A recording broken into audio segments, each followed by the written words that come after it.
Ao longo de toda a existência humana, surgiram reinos, surgiram reis muito poderosos que dominaram o mundo e tudo, mas esses reinos viraram história, apenas história, passaram. Mas a palavra de Deus continua e permanece eternamente, amados. E existe um reino que já dura mais de 2000 anos e que não foi destruído. Esse reino chama-se Igreja e foi o reino mais atacado de todos os tempos, mas permanece até hoje. Igreja, da qual eu e você fazemos parte. Mas eu quero falar também sobre um império, o Império Babilônico. E o título então dessa mensagem é Pesado fosse na balança e achado em falta. Vamos conferir alguns detalhes sobre essa questão.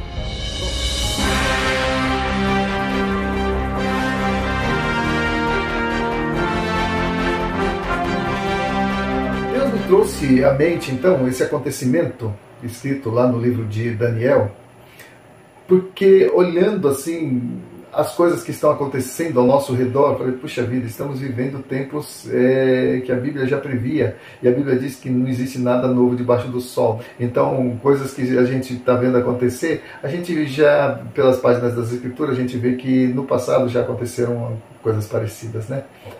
Mas eu quero contar então a história do rei Belsazar, o rei da Babilônia, sucessor de Nabucodonosor, que aliás foi seu pai. A história se deu durante o cativeiro babilônico, onde o povo de Israel permaneceu por 70 anos. O rei Nabucodonosor já havia morrido a essa altura, e o seu filho Belsazar estava reinando sobre o império da Babilônia. E certa vez esse rei resolveu dar uma festa em homenagem aos seus deuses, aos quais atribuía aí toda a grandeza do seu poder, a grandeza do seu império, e ele estava então festejando e celebrando as suas divindades, os seus deuses. Vamos conferir lá em Daniel capítulo 5, versículos 1 a 31. O texto é um pouco longo, mas a cada versículo, a cada texto que eu achar interessante, eu vou interromper para fazer um comentário. Ok? Não vai ser muito longo não essa abordagem, mas vai ser muito profunda para a gente entender, amado, que tudo está nas mãos de Deus. Deus não perdeu o controle de nada não, viu? Fica tranquilo, Deus ainda está no comando de tudo, Ele sabe todas as coisas, e a gente vê nas Escrituras que no final tudo vai dar certo. Amém? Olha só, versículo 1, começando aqui. O rei Belsazar deu um grande banquete a 1000 de seus grandes e bebeu vinho na presença deles. Bom, amados, olha só, esses 1000, se fosse hoje, seriam governadores, senadores, deputados, prefeitos, ministros do Supremo e a grande mídia também para fazer a cobertura do evento, para tornar muito conhecido, né, nacionalmente tudo que eles estão fazendo de bom para nós. Mas veja o que aconteceu. Versículo 2. Enquanto Belsazar bebia e apreciava o vinho, mandou trazer os utensílios de ouro, de prata, que Nabucodonosor, seu pai, havia tirado do templo que estava em Jerusalém, para que neles bebessem o rei e seus grandes, as suas mulheres e concubinas. Então trouxe o rei os utensílios de ouro que foram tirados do templo da casa de Deus, que estavam em Jerusalém, e beberam neles o rei, os seus grandes, as suas mulheres e as suas concubinas. Bom, a bem da verdade, amados, aquela festa nada mais era do que uma homenagem aos deuses babilônicos, por meio dos quais acreditava o rei ter conseguido a grandeza do seu império, né, por meio daqueles deuses. Então todos os seus deuses estavam sendo representados ali naquela festa, pelas imagens de escultura que lá estavam, né? Menos um Deus, o Deus de Israel. O Deus de Israel não estava sendo representado ali. Aí vem a minha primeira indagação, mas a resposta é muito simples. A resposta mais adequada seria: por que prestar culto ou prestar homenagem a um Deus derrotado, cuja nação estava no cativeiro e cujo templo foi destruído? Um Deus tão fraco assim, com certeza não mereceria ser homenageado naquela festa. Talvez fosse esse o pensamento de Belsazar e dos seus nobres. Não convidaram, não tinha ali nenhuma representação do Deus verdadeiro. Bom, enfim, o Deus de Israel não foi convidado para o banquete. Pelo contrário, ele foi afrontado, ele foi difamado. Mas Deus não permitiria que o seu nome fosse afrontado assim gratuitamente. Então decidiu entrar na festa, ou pior ainda, acabar com ela. Veja o que aconteceu. Enquanto o rei e os seus convidados se divertiam, bebendo e comendo e dando louvores aos seus deuses. Versículo 5. No mesmo instante apareceram os dedos de mão de homem que escreviam defronte do candeeiro na caiadura da parede do palácio real. E o rei via os dedos que estavam escrevendo. Então mudou-se o semblante do rei e os seus pensamentos o turbavam. As juntas dos seus lombos se relaxaram e os seus joelhos batiam um no outro. A leitura que nós podemos fazer, amados, é que o rei tremeu nas bases. Ele tremeu de medo e de espanto ao ver uma mão escrevendo na parede. Uma mão sem braço e sem um corpo. E eu confesso para vocês que se eu tivesse visto também ficaria com medo. Mas continuando, versículo 7. O rei ordenou então em alta voz que se introduzissem os encantadores, os caldeus e os feiticeiros, e falou o rei e disse aos sábios da Babilônia: qualquer que ler essa escritura e me declarar a sua interpretação será vestido de púrpura, trará um colar de ouro ao pescoço e será o terceiro do meu reino. O rei, como se diria hoje, apelou para tudo quanto é santo, pois a questão era urgente e a festa parou. Pararam-se as músicas, cessaram-se as danças, as risadas, e a atenção agora estava voltada para aquela frase escrita na parede, justamente por conta daquele que não havia sido convidado. O Deus de Israel, que inclusive estava sendo afrontado. O Deus de Israel entrou na festa, apenas para dar um recado. Vamos ver o que aconteceu, versículo 8. Então entraram todos os sábios do rei, mas não puderam ler a escritura nem fazer saber ao rei a sua interpretação.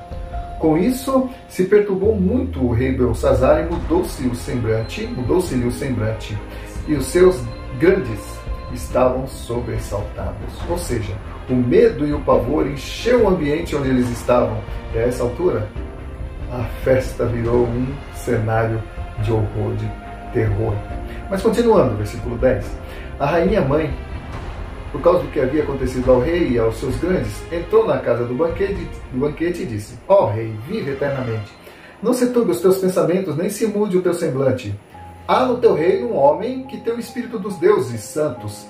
Nos dias de teu pai se achou nele luz e inteligência e sabedoria, como a sabedoria dos deuses. Teu pai, o rei Nabucodonosor, sim, teu pai é o rei, o constituiu chefe dos magos, dos encantadores, dos caldeus e dos feiticeiros, porquanto há espírito excelente, conhecimento e inteligência, interpretação de sonhos e declaração de enigmas e solução de casos difíceis se achavam neste Daniel, a quem o rei pusera o nome de Beltesazar. Chame-se, pois, a Daniel e ele dará a interpretação.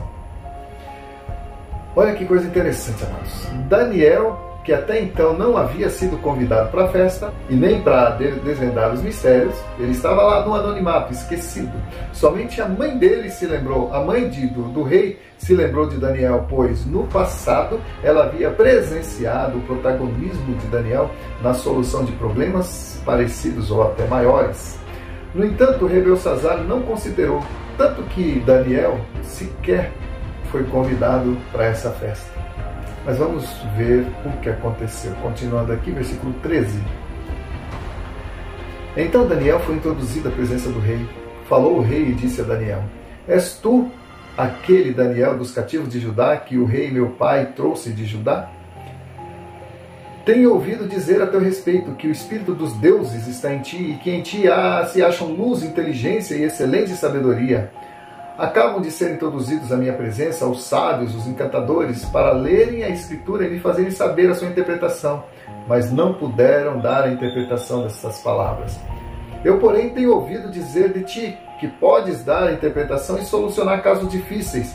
Agora, se puderes ler a escritura e fazer-me saber a sua interpretação, serás vestido de púrpura e terás um colar de ouro ao pescoço e serás o terceiro no meu reino. Observa-se aqui, amados, que Daniel não era um daqueles políticos que se vendia ou que tirava proveito das situações para se promover, como a gente vê por aí hoje em dia, né? Ouça o que aconteceu. O que Daniel respondeu. Versículo 17. Então respondeu Daniel e disse na presença do rei: os teus presentes ficam contigo, dá os teus prêmios a outrem. Todavia lerei a escritura e lhe farei saber a interpretação. Ó rei, Deus, o Altíssimo, deu a Nabucodonosor teu pai o reino e grandeza, glória e majestade. Por causa da grandeza que lhe deu, povos, nações e homens de todas as línguas tremiam e temiam diante dele. Matava a quem queria e deixava com vida a quem queria. Exaltava e abatia a quem queria. Quando, porém, o seu coração se elevou e o seu espírito se tornou soberbo e arrogante, foi derrubado do seu trono real e passou dele a sua glória. Aqui Daniel está falando de Nabucodonosor, do que aconteceu com ele. Mas continuando, versículo 21. Ele foi expulso dentre os filhos dos homens. O seu coração foi feito semelhante ao dos animais, e a sua morada foi com os jumentos monteses.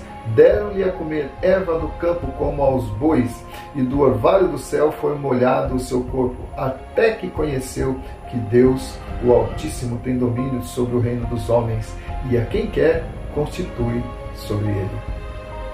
Tu, Beltsazar, que és seu filho, não humilhaste o teu coração, ainda que sabias tudo isso, e te elevaste contra o Senhor do céu, pois foram trazidos os utensílios da casa dele perante ti, e tu e teus grandes, as tuas mulheres, as tuas concubinas, bebeste vinho neles. Além disso, destes louvores aos deuses de prata, de ouro, de bronze, de ferro, de madeira e de pedra, que não veem, nem ouvem, nem sabem.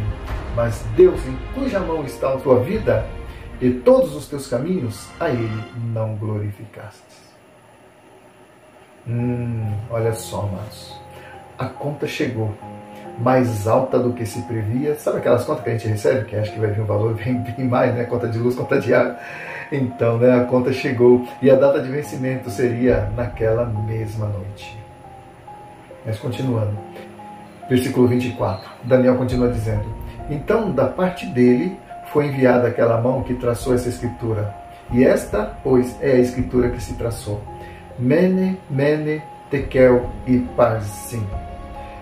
E essa é a interpretação daquilo. Mene, contou Deus o teu reino e deu cabo dele. Tekel, pesado foste na balança e achado em falta.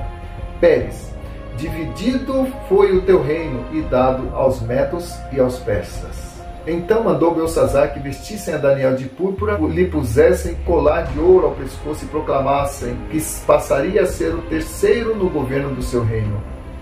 Naquela mesma noite foi morto Beltsazar, rei dos caldeus, e Dario, o Medo, com cerca de 62 anos, se apoderou do reino. Se você consultar os livros de história antiga, história secular, não precisa nem ser história escrita por escritores cristãos, mas história secular, você vai ver que a Babilônia caiu da noite para o dia na mão dos medos e dos persas. E aqui na Bíblia está contando a história do ponto de vista de um profeta que profetizou, que viu o que estava acontecendo e narrou nas Escrituras. Então há um paralelo entre o que está escrito na Bíblia e o que está escrito nos livros de história, que confirmam que, de fato, isso aconteceu. Diz a história que, enquanto acontecia essa festa, os medos e os persas, cujo rei era Dario, desviaram o curso do rio que atravessava a cidade babilônica, e aí os soldados então puderam entrar na cidade enquanto acontecia a festa. Eles entraram na cidade e pegaram todo mundo de assalto, de forma que Babilônia não teve como resistir. Naquela mesma noite, Dario se apropriou do reino e Beltsazar foi morto. Então, essa é a história do reino de um rei que se exaltou colocando-se acima de Deus e que hoje entrou para a história. Só história. Mas Jesus, que veio estabelecer o seu reino aqui na terra, não é só história, ele é notícia. Porque história é tudo aquilo que passou e notícia é tudo o que está acontecendo. O reinado de Jesus, que se chama cristianismo, continua avançando, mesmo com todas as perseguições que vem sofrendo desde há 2000 anos atrás, quando mataram o seu fundador e o seu fundador ressuscitou dentre os mortos. Jesus Cristo, nós sabemos a história. Ele estabeleceu o seu império mundial. Já tem mais de 2000 anos que esse império continua e continua crescendo e continuará até Jesus voltar, né? Mas, amados, o que essa história nos ensina? Ensina que o próprio Deus, o Deus criador de todas as coisas, ele estabelece reis e ele remove reis. As nossas vidas estão nas mãos desse Deus.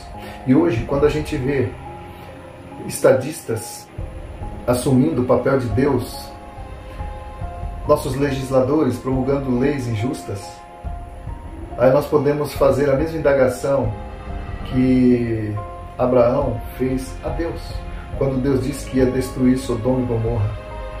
E Abraão disse: Senhor, tu destruirás o justo com o ímpio, como se o justo fosse igual ao ímpio?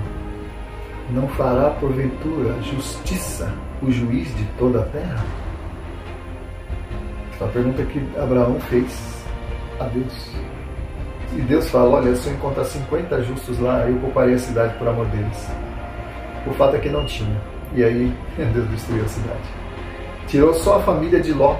A família de Ló, porque eram parentes de Abraão, tirou da cidade. Você vai ver isso lá no livro de Gênesis, tá? Não lembro bem a referência, mas é uma das histórias do livro de Gênesis que serve muito bem como advertência para nós. Mas o que eu quero deixar destacado aqui é a pergunta que Abraão faz a Deus: não fará justiça o juiz de toda a terra? Amados, nós estamos vendo tanta injustiça, nós estamos vendo tanto descaso, nós estamos vendo uma sociedade em decadência, os valores morais, os valores espirituais, os valores éticos em decadência, e o roubo, a maldade sendo glamorizada, a perversidade sendo estimulada. Mas a igreja continua firme. É o reino de Deus se expandindo, apesar de tudo. E se você faz parte desse reino, amado, então se alegre, alegre-se no Senhor, porque Ele continua no controle de todas as coisas, ainda que às vezes o inimigo queira colocar na nossa mente: olha, Deus não existe, olha, Deus perdeu o controle, quem manda aqui agora é o diabo, olha só tudo que está acontecendo. Não, amados, todas as coisas estão debaixo da soberania de Deus, até porque tudo isso que está acontecendo já foi profetizado nas Escrituras. Vai acontecer e vai piorar. Mas o juiz de toda a terra fará justiça, e Ele vai poupar aqueles que confiam nele. Vai sim, amados, porque Ele não é apenas o seu Deus, Ele é seu Pai. Qual é o Pai que vai ver seu filho em perigo ou sofrendo, que não vai socorrê-lo imediatamente? Então, o nosso Deus, Ele virá em nosso socorro, socorro bem presente na angústia, como diz o salmista. Amém? E é isso que eu gostaria de compartilhar com você, tá? A Bíblia, ela tem sido desde muito tempo a minha regra de fé e prática, e é nela que eu encontro força, encontro consolo e encontro respostas para perguntas que o mundo não tem. Mas é isso. Leia a Bíblia e você será confortado por ela. O Espírito Santo vai te ajudar a entender, a fazer uma leitura de tudo que está escrito, e você vai conseguir, com os olhos da fé, enxergar além das densas nuvens de horror que nos cercam. Amém? O sol da justiça brilha, ainda que as nuvens, por pouco tempo, tentem cobri-lo. Que Deus te abençoe. Se você não é inscrito no canal, se inscreva, dê um joinha. Mas não esquece, não, dê um joinha, tá, amados? Porque eu tenho visto assim, muitas pessoas acessando o canal, mas esquecendo de dar aquele like, tá? Então a gente vai entender que realmente o material foi produtivo para você, foi edificante, e isso alegra o meu coração e me estimula a produzir mais conteúdos ainda, né, debaixo da soberania, da graça, da misericórdia de Deus, da orientação, unção de Deus, para estar sempre trazendo para você uma palavra de conforto, uma palavra de ensino, uma palavra que vai estimular a sua fé. Que é esse o propósito desse canal, no contexto do fim. Se inscreva, dê um like, compartilhe também. E ative o sininho das notificações, tá bom? Um abraço, Deus te abençoe e até o nosso próximo encontro.